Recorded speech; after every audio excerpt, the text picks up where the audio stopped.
If you're new to investing or want to simply start and previous financial knowledge, then hopefully you're in the right place. Because the one thing we don't teach people is about personal finance, the world of investing.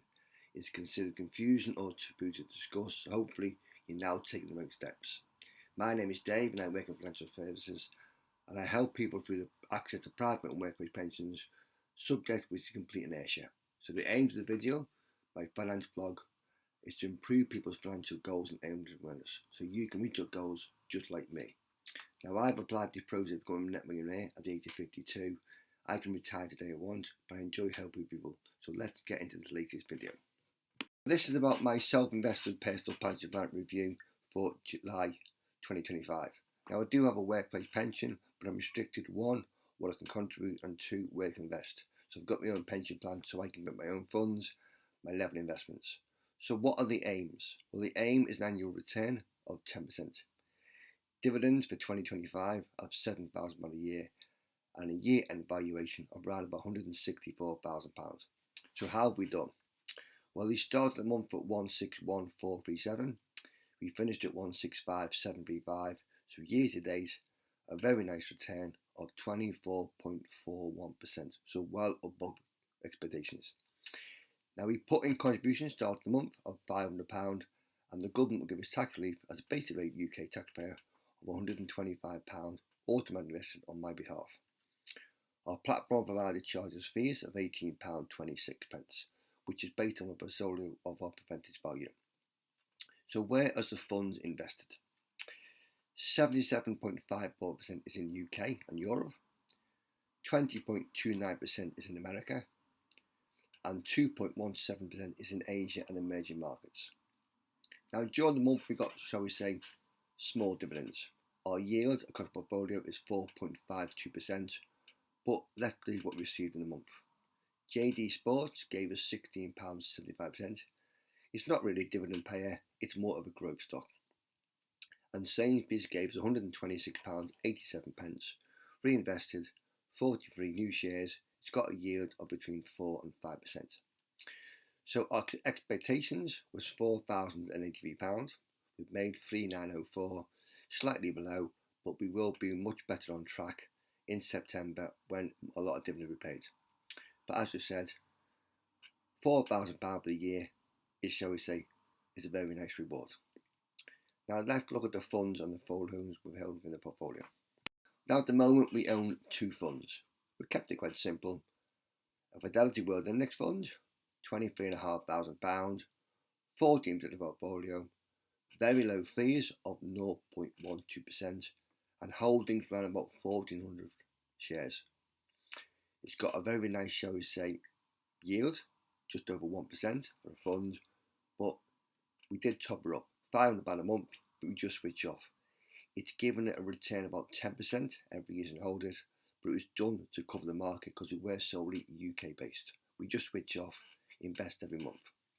And our second fund is slightly selective, a legal and general technology fund.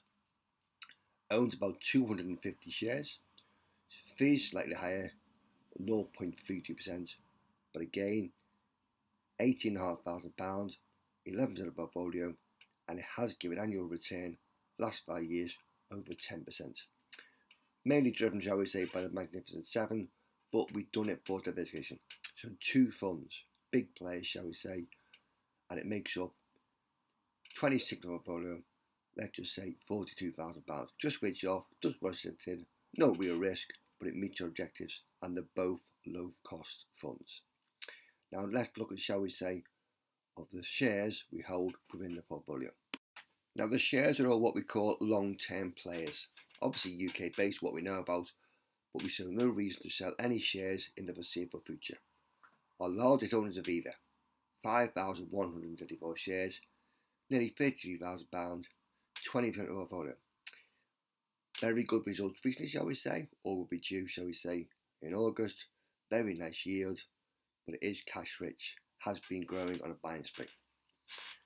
We own Lloyds Banking Group, nearly 38,000 shares, £29,000, 70% of the portfolio. Dividends were increased from 1.06p to 1.2p. Very good, shall we say, interim results, and it will pay a very nice dividend, yield of about 5%, in early September. We own HSBC, 1,295 shares, nearly £12,000, 7%. Shall we say, struggled during the month, shall we say, the results, but it will pay a nice quarter dividend moving forwards.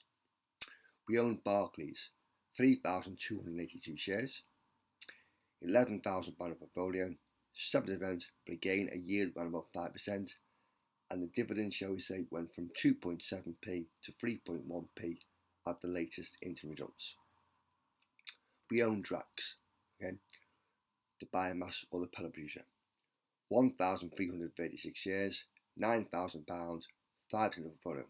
Very good results, shall we say, profits increase, again on a buying spree, and a dividend increase from 10.2p to 11.6p as recent interim results.